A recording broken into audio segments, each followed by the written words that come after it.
Suspense. And the producer of radio's outstanding theater of thrills, the master of mystery and adventure, William N. Robeson. One of the greatest pleasures we find in this business of keeping you in suspense is the discovery of new talent and of unusual story twists. In what you're about to hear, we think we have combined both. The twist, you'll never guess it, no matter how familiar you are with that mystical literary device, the ventriloquist dummy. And the new talent, two young men, Bob Jorn, whose first radio play this is, and DeForest Kelley, a bright new luminary in the Hollywood firmament. Put them all together, and you have a strange half hour ahead.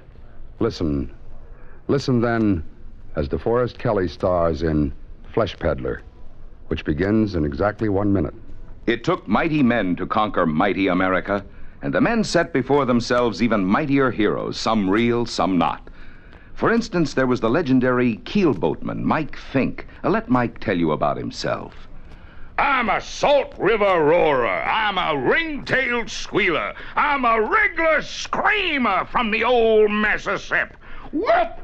I'm the very infant that refused his milk before its eyes was open and called out for a bottle of old rye. I love the women, and I'm chock full of fight. I'm half wild horse and half cockeyed alligator. I can hit like fourth-proof lightning, and every lick I make in the woods lets in an acre of sunshine. I can outrun, outjump, outshoot, outbrag, outdrink, and outfight any man from Pittsburgh to New Orleans and back again to St. Louis.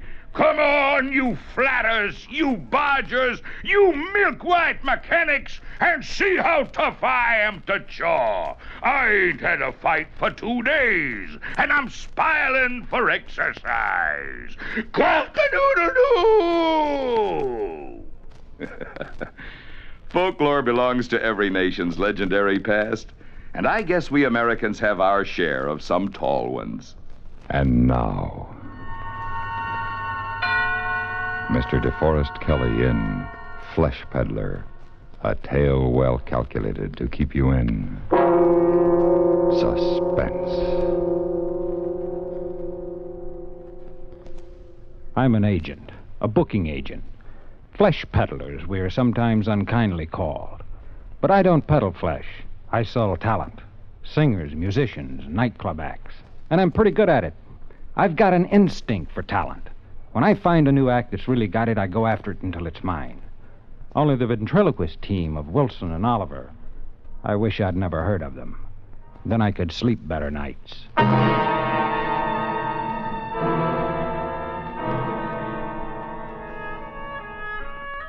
My wife and I were vacationing in the Catskills last summer, and the night before we were due back in New York, a carnival pulled into town. Now, I don't want to sound like a snob, but to me, the carnival is the lowest form of show business. I hate them. But my wife, Gloria, loves them. Since I love Gloria, we went to the carnival. Pete, isn't it exciting? It's just cheap noise. Oh, I wish it had come to town sooner. I wish it hadn't come till tomorrow. Oh, come on, Pete. You might even find some new talent. Here? Why not? Freaks are for sideshows, honey, not class spots. You never can tell. A bearded lady might go great at the Copa. I can tell. Folks, right here for the wonder of the Midway. Hey, the one and only Alexander Wilson and his lovable little dummy pal, Oliver. Hey, you've seen ventriloquists before, you say. Hey, but you've never seen anything to equal Wilson, the remarkable Wilson and Oliver. Hey, don't pass us by, friends. Pete, let's go in. Oh, ventriloquist, a dime a dozen. Come on, I want to see him. Honey, you've seen 100 just like him. Well, maybe he's 1 in 100. All right.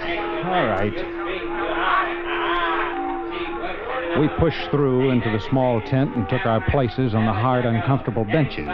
Wilson was already seated on the platform, a typical childishly dressed dummy on his lap. He was a man in his 50s, I'd say, with the saddest face I've seen in 15 years of show business. When the people were in, he suddenly sprang the dummy to life. Shut the doors, shut the doors. All present accounted for, Mr. Wilson. You're sure, Oliver? Sure. Well, then, say hello to the people. Hello to the people. Oh, now, come, Oliver. You can do better than that. I can? Yes. Well, you ought to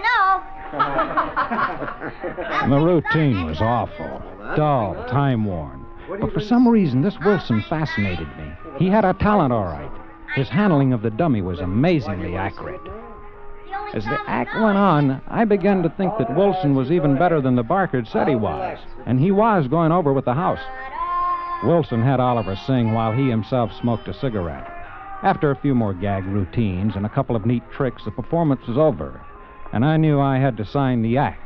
I parked Glory on the merry-go-round and then went looking for Wilson. I walked back of the midway through the maze of painted trailers that were home to carny people. Suddenly, the door to one of them flew open, and a woman stepped out, a neatly trimmed beard covering her chin. What do you want? I'm looking for Alexander Wilson. Wilson? Why? I'm a talent agent from New York. I'd like to talk to him. Agent? Yes, Peter Harris, and you're... Bernice. It's on the posters. Oh, yes, of course, Bernice.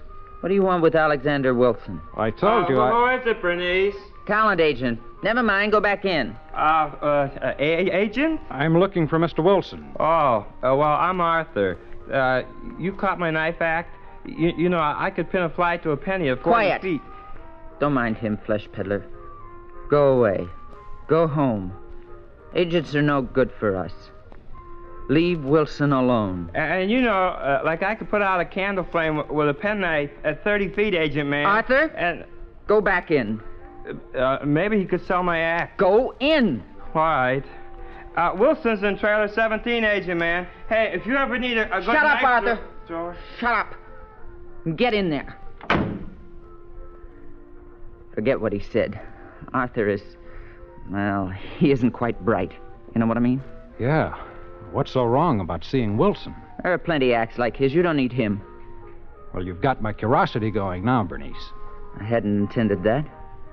But forget your curiosity. And go home. Now. Why? Believe me, flesh peddler, you will thank me for this advice someday. Which is trailer 17?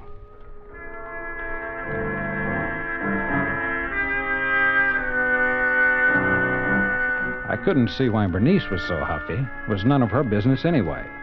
I roamed through the trailers with my cigarette lighter held high, looking for number 17. Finally, I found it. A small aluminum antique set apart from the rest, with a pre-war Chevy attached to it. The trailer was completely dark. Mr. Wilson. What is it? I'm Peter Harris. I'd like to talk to you. What do you want? Well, I'm an agent, Mr. Wilson. I'd like to see you. Just a minute. Yes? I just caught your act, Mr. Wilson. I enjoyed it very much. Thank you. I'd like to do business with you. Do business? Here's my card. My office places acts on all 4 networks and all the principal nightclubs. I'm afraid it's out of the question. I never play nightclubs. But... Yes, I never play nightclubs, Mr. Harris. Well, could I come in for a moment, explain my setup? Maybe when you... No, forgive me for appearing short, but I'm not interested in any offer you have to make. To begin with, I can get you $200 a week. Oh, excuse me. $250? I'm very tired, if you'll pardon me. Okay, Mr. Wilson. But will you tell me why you want to stay with a 2-bit freak show when you could make a small fortune working with me? No. No, I'm afraid I can't tell you. Good night. I suppose I should have forgotten all about it, but I'm not used to the brush off. Like I say, when I see an act I want, I go after it until I get it. And then there was something about Wilson's reluctance that wasn't somehow on the level. As I walked back toward the bright lights and the noise at the midway, a figure stepped from behind one of the darkened trailers. So you saw him. Oh, Bernice. Yes, I saw him. And are you satisfied? Not at all. Just more curious. Exactly. Only fools push their noses into other people's business, flesh peddler. Harris is the name. And only fools get themselves and other people into trouble. Trouble? All I wanted was to offer him a nice fat job, $250 a week, and he slammed the door in my face. Alexander Wilson cannot leave this carnival. Why? You don't know, Mr. Harris, and you're not going to know. Know what? Stop asking foolish questions. Your curiosity can do a great deal of harm. Bernice, where does the carnival go from here? Really, Mr. Harris, you don't expect me to... Look, I can ask any one of the Barkers or setup men. Ask them then. All right, I will. But remember, Flesh Peddler, if you follow us to Poughkeepsie, Poughkeepsie? Very well, now you know. But if you follow us and try to see Wilson again, you are a fool.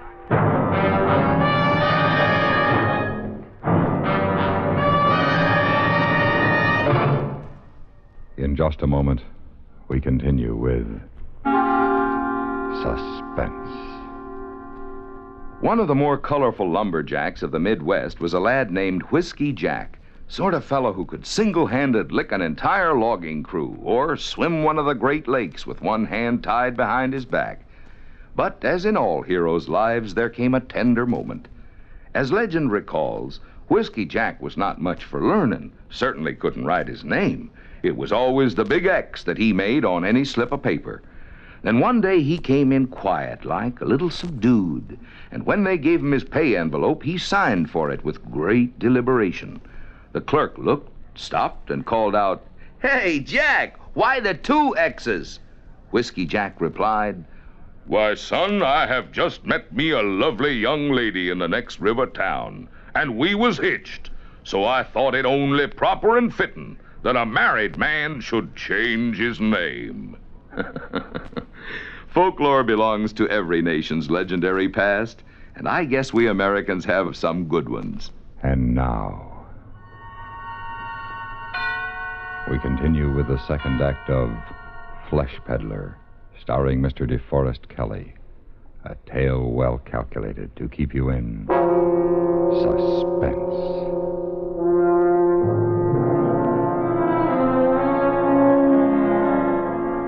Gloria and I drove back to Manhattan the next morning. And 2 days later, I hopped a Poughkeepsie local out of Grand Central. The more I thought about Wilson, the more of a challenge he became. I wanted him for my list, but more than that, I wanted to find out what was behind Bernice's strange attitude. Now I wish I'd forgotten about the whole thing. In Poughkeepsie, I checked into a hotel, took a cab to the carnival grounds at the edge of town. It was late afternoon as I pulled up in front of the gaudy tents and booths, waiting for the evening crowds. I made my way through the cluttered midway, looking for Wilson's aluminum trailer and hoping I wouldn't run into Bernice. Yo, agent man. Hey, agent man. Hello. Hello. Remember me, Arthur the knife thrower? I can pin a fly to a penny. Yes, I remember you. And you've come for me? What's that? You come all this way to get me for your agency? Well, no, I'm afraid not. Oh. Well, that's all right. I mean, like I've been giving it a lot of thought, and I don't think I could go with you anyway. I see. So I couldn't leave Bernice in the carnival. My sister says carny folk should stay with carny folk. Your sister? Bernice. Oh. Arthur, why is Bernice so close-mouthed about Mr. Wilson? She acts as though she's afraid of him. Well, us carny folks stick together, see? Like, we don't like other people sticking their noses into our business. Bernice said that? Yes. Arthur, where's Mr. Wilson's trailer? I don't know. Oh, come now, Arthur. Bernice says, I know. Bernice says too much. I don't know anything, agent man. Well, I have to go practice my knife throwing now. I got to practice every day, you know.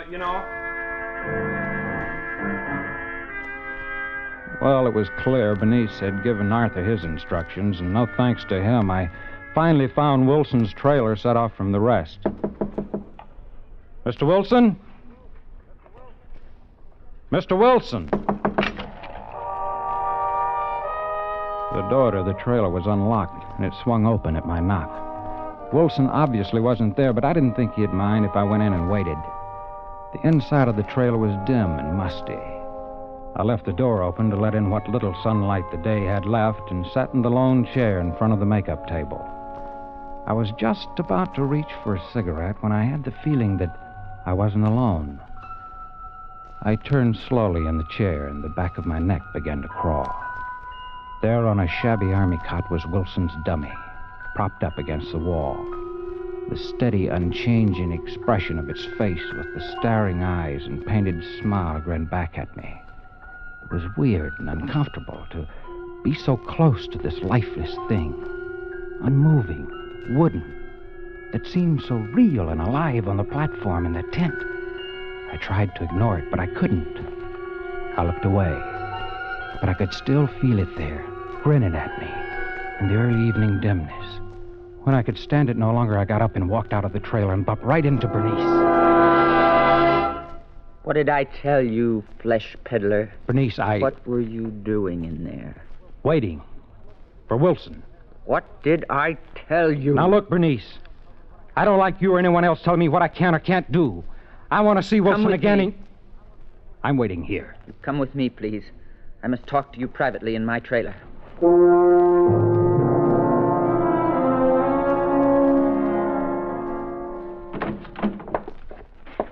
Sit down. Well, what's on your mind, Bernice? I didn't really think you'd follow us. I told you I'm not easily discouraged. Mr. Harris, I must warn you again to leave now without seeing Wilson. I don't think you understand me. I'm used to getting what I go after. Mr. Harris. I intend to see Wilson to try to talk him into signing a contract. And you've said so far, all that you've said is go away. Can you give me a good reason for not seeing him? Okay, then why did you insist on dragging me in here? Mr. Harris, can you assure me your interest in Wilson does not go beyond signing him as a client? What do you mean? Your interest in Wilson wouldn't by chance be in his past, his private life, and not in his professional talent. I never heard of him until I caught his act 3 days ago. Mr. Harris, I'd hoped I wouldn't have to tell you this. I didn't realize you were so stubborn, but... Yes? Well, Alexander Wilson lost his mind many years ago. That doesn't disturb you? It might, if I believed you, Bernice. What? I don't think Wilson's nuts. Apparently something's bothering him. Something big, maybe, but it's not insanity. I suppose you know Wilson better than I do. I didn't say that, but a man in my business meets every kind of person there is. The cheats, the phonies, the right guys, the bums. So? So you develop an instinct about people. And my instinct tells me Wilson is not insane. You'll have to try something better to scare me off. Mr. Harris, Wilson thinks he's a murderer. You are trying to scare me, aren't you? If that's necessary to protect you and us, yes. You think he might murder me, too? I don't mean that. Actually, he never murdered anyone. Look, Bernice, you don't make sense. Don't you understand? No. I said Alexander Wilson thinks he is a murderer. He thinks he murdered a woman a long time ago. He's lived with this thought for years, nourished it, until he really believes it. It's driven him out of his mind. Bernice, do you expect me to believe a cockamamie story like that? It's the truth. So don't you see? The only place for him is here, in the carnival, with his own kind. We understand Well, him. hasn't anyone tried to help him, to make him realize He is that... beyond that now. But with us, he's all right. Outsiders disturb him. You haven't scared me off, Bernice. You've got to stay away from him. Why? If anything you've told me is true, it's only half the truth. It's enough for you to know. From you, maybe. Perhaps Wilson will tell me the rest. I've warned you. I will not warn you again. Hello, Bernice. Oh, hello again, agent man. Hi, Arthur. How's your throwing arm? Well, Come in, Arthur. Mr. Harris is just leaving. Yes. So long, Bernice. Goodbye, Mr. Harris.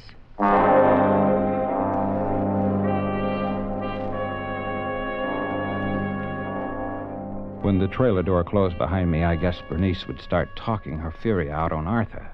So I moved around to the small window in the back of the trailer to see if I could learn anything more. I don't care. I don't even want you to say hello to him. Nothing. Understand? But you know, just saying hello don't hurt, does it, Bernice? I don't want you to open your mouth in front of that man, even to yawn. I had to lie to him to get him away from here. And I don't want you saying anything to bring him back. All right, Bernice. Just pray he goes back to his flesh peddling in New York on that first train. Just as I thought, Bernice had lied to me. I was determined to get to the bottom of this double talk about Wilson more than ever. This had become more important to me than signing him to the usual 7-year management contract. When I got back to Wilson's trailer, there was a light inside. Who's there? It's Peter Harris again. Who? Peter Harris. I spoke to you a few days ago and... What do you want? I want to talk to you, Mr. Wilson. Go away. But I've come all the way from New York. I must ask you to leave at once. Look, Mr. Wilson, I'm not a detective. All I wanted when I first met you was to book you into the big time. But now there's something more. I think you need help. You need help badly. No, you're mistaken.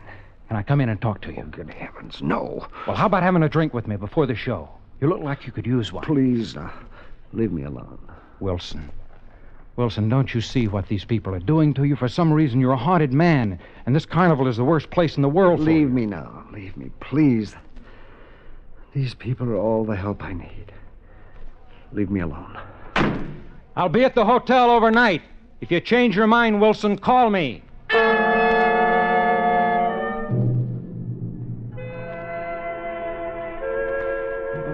No, I was mad. If he wanted to rot there, go on with the carnival until it wasted away, it was no business of mine. I had a few drinks in my room at the hotel, phoned Gloria that I'd be home the next day, went to bed.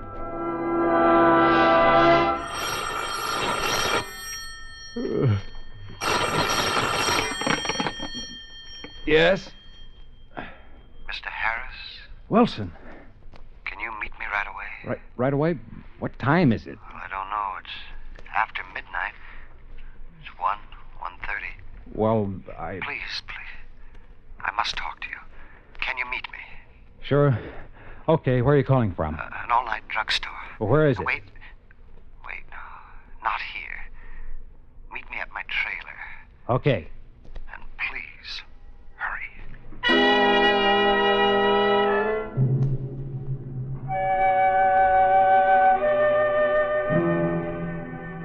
It took me longer to wake the cab driver in front of the hotel than it did to get to the carnival grounds. I told the cab to wait and made my way through the darkened tents and trailers to number 17. Come in. What's the matter? Mr. Harris, I've changed my mind. I want to leave with you tonight. Tonight? Well, what's the... Mr. Harris, you're the first person outside of the carnival I've talked to in more than 2 years. You're the first person I've had the courage to approach. Go on. I trust you, Mr. Harris. I can't see why, but I know you'll believe me and help me. I can't live like this anymore. Sure. Now, just take it No. easy. Listen to me. 2 years ago, I killed a woman. A beautiful woman. I loved her more than I've ever loved anything or anyone in my life. When I tried to tell her how much I loved her, she laughed at me. I couldn't stand that laugh. I understand, Wilson. But that isn't exactly justification You see, for she murder. and her son, she was divorced, were working in this very carnival when I first saw her, back in my hometown in Illinois. Yes? I fell in love. Oh, you can call me a rube, anything, but I was in love. I quit my job and followed the carnival for months. That's how much I loved her. And she laughed at me. So I shot her one night. And then I wanted to die, too. And when I saw her lying there at my feet, I wanted them to hang me, but they laughed at me. They laughed at The you? law, the police, they didn't believe I'd done anything. They wouldn't let me give myself up. Where did you get this crazy idea, Wilson? It isn't a crazy idea. It's the truth. Look, lots of people get lots of funny ideas. They think about something they want to do, and they think about it so much that they really believe they've done it. It was real from the beginning. I killed her. I did. But there was no evidence against me. Listen, Wilson, you're not making sense. You listen. He destroyed every bit of evidence so he could punish me himself. The police couldn't arrest or even suspect me. Who destroyed what evidence, Wilson? Her son, Oliver. Oliver? Yes, Mr. Harris. He's referring to me. A trick? No. Wilson was too upset to be tricking me. I wheeled at the sound of his voice, and there in the doorway stood Wilson's dummy, Oliver, a small but capable pistol in his hand. You are just as curious as Bernice said you were, Mr. Harris. Oliver. Bernice told me a lot about you. You had to know. And now you do. No, you're not... You shocked to learn I'm a midget. I must admit you gave me quite a start when you made yourself at home in the trailer this afternoon. But that was... That was me, Mr. Harris. Fortunately, I was already made up for the evening performance. Mr. Harris hasn't done anything, Oliver. Let him go. That depends on you. You see, Mr. Harris, Wilson is no ventriloquist. I guess that's obvious now. It is. Wilson murdered my mother, and I protected him from the police. But why? Why? So the law couldn't punish him. What satisfaction would there have been for me if they'd just hanged him? He'd been dead at an instant. Is that enough punishment for a man who has murdered your mother? No. He deserved more. And I've given it to him. I've punished Alexander Wilson for years. Yeah, that's right, Mr. Harris. He's held this over my head ever since. Sitting on my lap at every performance, reminding me night and day. Well, I've had as much as I can stand. So go ahead, Oliver. Shoot! Shoot! Oliver, be sensible. If you pull that trigger there, you're... They? Bernice and Arthur and everyone else? Bernice already knows, and now I don't care if the others do, too. For heaven's sake, shoot me. Get it over with. Shoot me, you monster! Shoot me! With horror frozen on his face, Wilson slid to the floor, dead.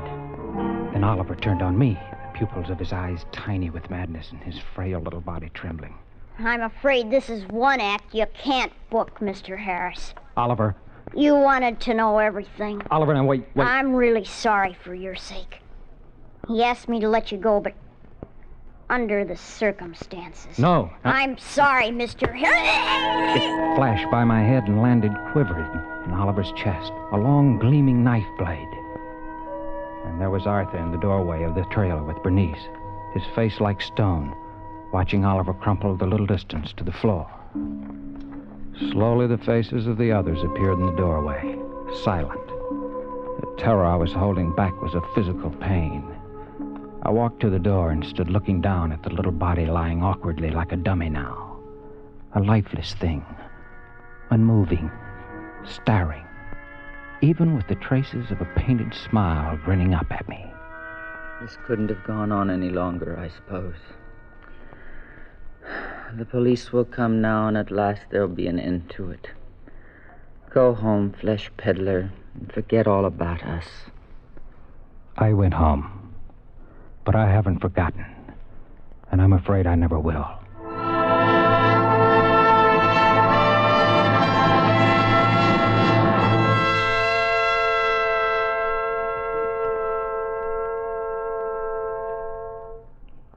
Suspense, in which DeForest Kelley starred in William N. Robeson's production of Flesh Peddler, written by Robert Jurin.